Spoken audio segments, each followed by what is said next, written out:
Borderlands 4 on Steam Deck is verified, yeah. I thought it was going to be another Oblivion remaster situation, but I'm honestly very surprised.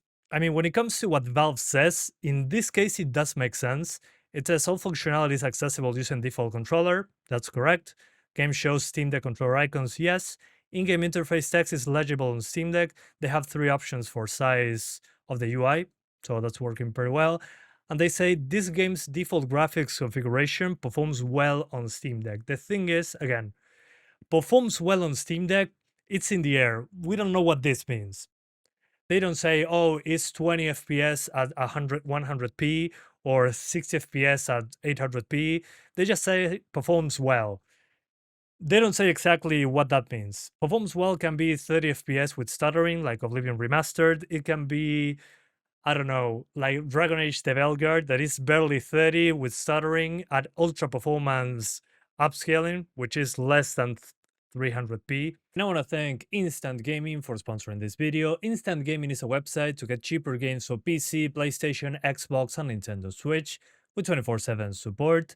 You can find cheaper games, for example, on Returnal for 20.84, Helldivers 2 for 28.46, or No More Heroes 3 for 1.66. Also, the game we're playing today, Borderlands 4 for $45.14 US for the standard edition. Or the game that I'm looking forward to the most this month, Resident Evil Requiem for $61.94 US. Every month we're giving away one free game of your choice on Instant Gaming. Follow the link in the description, hit participate, follow myself and Instant Gaming in social media. And thanks again to Instant Gaming for sponsoring this video. Let's continue. Yeah, this is pretty low resolution, as you can notice. But again, the ideal thing would be to have it locked at 30 in a correct manner. Yeah, this part is more open. Yeah, here actually the resolution drops a bit lower. Now it actually stabilized the resolution. But again, it's pretty surprising. Let's see if I destroy this. Does it remove the shadow? Yep, it did. So there's still actual real-time lighting because of the time of day changes and all that, because the sun is actually moving. But the big objects in the world still cast shadows in real time, which wasn't a thing before. So this is definitely below the PC's low setting. I thought it was going to be so much worse. This is very surprising. And again, if you look at it closely, the resolution is garbage. Obviously. I mean, just look at that. Clear artifacting. But again, what were you expecting? It runs so bad on PC. There had to be a lot of compromises to get it to run on a handheld 5-year-old machine. That's what I'm trying to get to. It's not so bad, in my opinion. I would play the game like this. I don't know if the entire game, but to get a few rounds in between not being on my desk, I mean, again, you get out of the game, save file goes to the cloud, you go to your PC, and you can continue where you left off. Especially for doing side quests and stuff like that. I don't think it's bad. I'm going to have to point a camera in the video to show you how it looks on the smaller screen, because that's more of a realistic look at it. But my first impressions are that this is way better than I expected. And yeah, this is basically a pixel flying around. But I don't see much of a reason to go with performance mode so far. Okay, this is the part that started dropping frames pretty hard on quality mode. Yeah, also, I noticed more shadow flickering. But again, very, very subtle. Maybe the resolution drops a bit lower as well.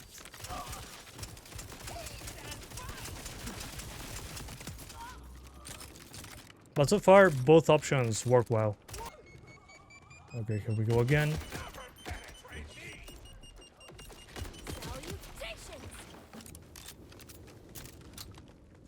Okay, there goes nothing. There was a saving spot right here. Yeah, no, I'm not hitting anything like that. No, it wasn't this one.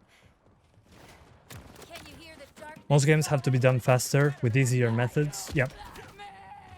That's why optimizing is secondary. Just use upscaling, man. That's what they want to hear.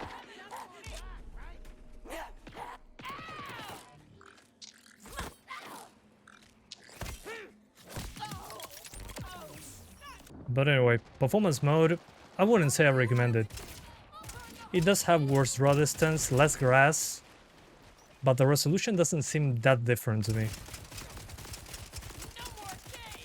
So anyway, performance mode, it still has reflections, still has 30 FPS, some more texture pop in, but overall, I don't think it makes a lot of sense to have it, considering quality looks a bit better and it's still 30 FPS for the most part.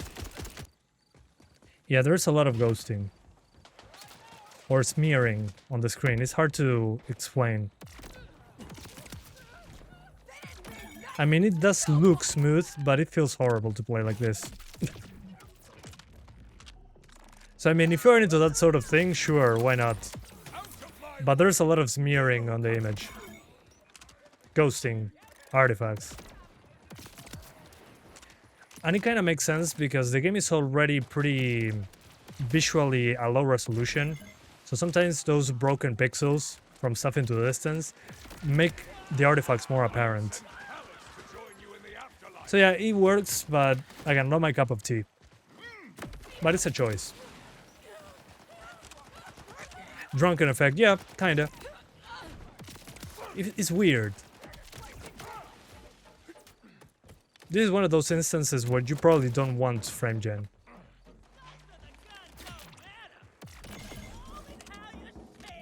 I mean, my brain cannot process the image looking smooth, but the game not feeling responsive. It kind of messes with my brain. But again, that's just me.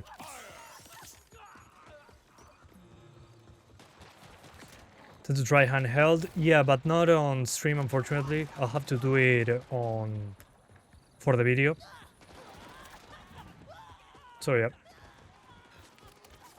But yeah, no, FrameGen, I do not recommend it for this game. Alright, so we're now in handheld on quality because I think performance doesn't make a lot of sense. And if you go to calibrate display on the OLED Steam Deck, you also have HDR. In this case, I think maybe HDR does work. Yeah, 910 seems to be good enough. So you have HDR on the OLED Steam Deck. That's something I didn't cover on the capture card footage because I couldn't do it. So yeah, HDR does work and it's stupidly bright if you go to the highest setting. All right, welcome back. We're now in handheld mode. And honestly, on the smaller screen, it's less obvious about the lower resolution. Of course, you can notice it still, especially stuff like that flickers into the distance. Let me lower the brightness a bit so you can see what I'm talking about. I mean, yeah, there's clearly those TSR artifacts on stuff that is on a big contrast. So in this case, the sky with something completely dark. Okay, it's not getting any damage. But again, we're still on quality mode, which again, I think is the only mode you should be focusing on. Performance has worse draw distance, and some of the patches of grass are missing. Quality is not perfect, but at least you have a little bit better draw distance in general. I'm pretty sure, again, when they were building the Switch 2 version, they got to these two settings. And the Switch 2 you could probably, at least on dock mode, hit maybe 40s on performance mode. And then on quality it will be 30 FPS. That's my guess. So yeah. The Switch 2 version, by the way, has paused development. So it wasn't outright cancelled, but it was delayed first. And then it was delayed indefinitely. And then we got, very recently, them coming out and saying, hey, it's paused. The development is paused. And my guess, I mean, if it works on Steam Deck, it should work on Switch 2. That's the logic outside of it. And I agree, especially on the GPU side. These are probably the Switch 2 settings, but at the same time, this is a lower resolution. The Switch 2 can probably do a higher resolution due to the faster GPU and the better upscaler, which would be DLSS. In this case, it's TSR, the UE5 default upscaler, which it doesn't look bad, but at such a low resolution, it has issues with very high contrast scenes, such as cables and something very clear, as I showed you at the beginning. But the main disadvantage of the Switch 2 against the Steam Deck is actually the CPU, which I find very surprising, considering that the Steam Deck came out like 5 years ago at this point. So I thought the Switch 2 would beat it on the CPU as well. So that's a disappointment when it comes to the Switch 2 in my opinion. For the image quality, obviously the resolution is very low. Obviously the shadows only affect static objects on the scene, which is something that makes a lot of sense for performance reasons. I mean, you don't get soft shadows, as you can see, no shadows from me. But the smaller objects do cast shadows. The enemies also do not cast shadows. But again, it's a cut that makes a lot of sense. We're talking about a UE5 game that runs horrible on PC, which is not a minor thing. It doesn't mean it looks good considering its performance. That's not what I'm saying. In my opinion, considering its Unreal Engine and how bad it runs, I was expecting a lot worse on Steam Deck. But again, I think they made cuts where it makes sense. The shadow quality, the shadow draw distance, the draw distance of the objects, the draw distance of the patches of grass, the amount of grass, which is basically empty, which I saw on the Switch 2 trailer for this game, that the grass was basically missing on the Switch 2. Makes a lot of sense. It's a big performance improvement. And as you can probably notice, the pop-in, and obviously the resolution had to be cut significantly. My guess here is that we're at 50% resolution, so probably 400p. On the Switch 2 is probably going to be a higher resolution if it ever comes out, because GPU performance is better. But at the same time, who knows if it's going to come out. I'm pretty sure the docked experience was going to be fine. But as soon as we got into portable experience, well, the portable experience on Switch 2 is probably the issue they're running into when it comes to performance. That's my guess.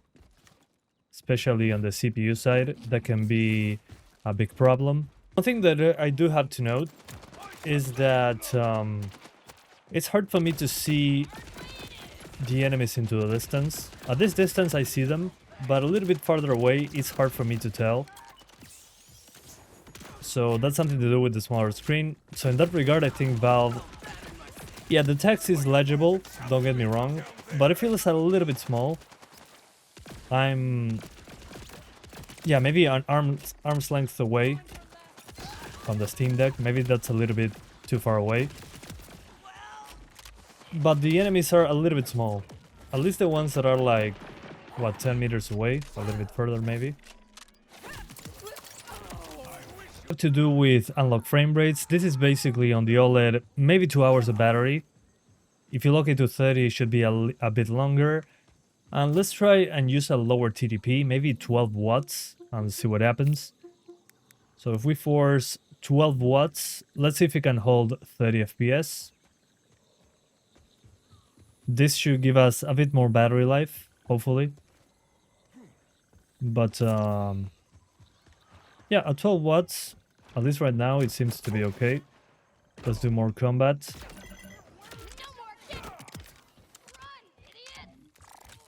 But overall, I think it runs correctly. I was expecting, again, way worse from this. I still think this game should look significantly better considering what it runs like. I'm talking about this on the game itself. I mean, yeah, it's UE5, whatever, but it's a heavily stylized game. I'm pretty sure they could have made it run a lot better. I'm talking about PC, consoles, and all that. And what I was saying about the shadows, if you look at dynamic objects like that one, that casts a shadow, but I do not cast a shadow, so I'm basically a ghost. So again, I think they cut corners where it makes sense. I just wish, well, they even have screen space reflections, but two things that I would like on this that they could have added is a proper 30 FPS cap. I don't understand why we have two modes. Maybe that's inherited from the Switch 2 version they're working on. But it doesn't hit 40s on performance mode, so ignore that. And yeah, obviously it does look worse than playing this game on PC on a lower-end computer. Obviously, these are clearly settings that are below the lowest settings. But again, I think they smartly cut things down, like the grass and all that, and the draw distance. Which again makes sense because it's a low-performing UE5 game on PC on a 5-year-old handheld device. And if you ever played on handheld devices, you know that they're all about sacrifices. So I'll call this playable. Verified I think is a bit of a stretch, but in comparison to other verified games, this is okay. Just don't lock it to 30 because it doesn't feel particularly great when it comes to latency. And on the smaller screen, I think it's fine. I wouldn't play it on a monitor. Connected to a monitor, I don't think it looks great. It's a very low resolution, but on handheld, I think it holds up pretty damn well. I'm pretty surprised. I wasn't expecting it to run like this. I was expecting so much freaking worse. But once it comes out on Switch 2, if it ever does, because they paused development, I'll do a comparison on the graphics.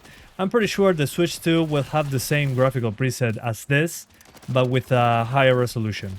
That's my thoughts on it. So anyway, I hope you guys enjoyed this video. Thank you so much for watching. If your Steam Deck is your only platform, or maybe you want to play on the go and then continue on your PC, I think this is a good way to play it. I wouldn't say it's unplayable. Reminds me a lot of Borderlands 2 on the beta, but with better performance than Borderlands 2 on the beta. That one dropped into the teens, and it was mostly into the 20s, when there was anything happening. And at 12 watts, we're fine. You get a bit more battery life, but yeah, if we're targeting 30s, it's not a bad idea. It still works. So anyway, thank you so much for watching, and I'll see ya next time. Bye guys.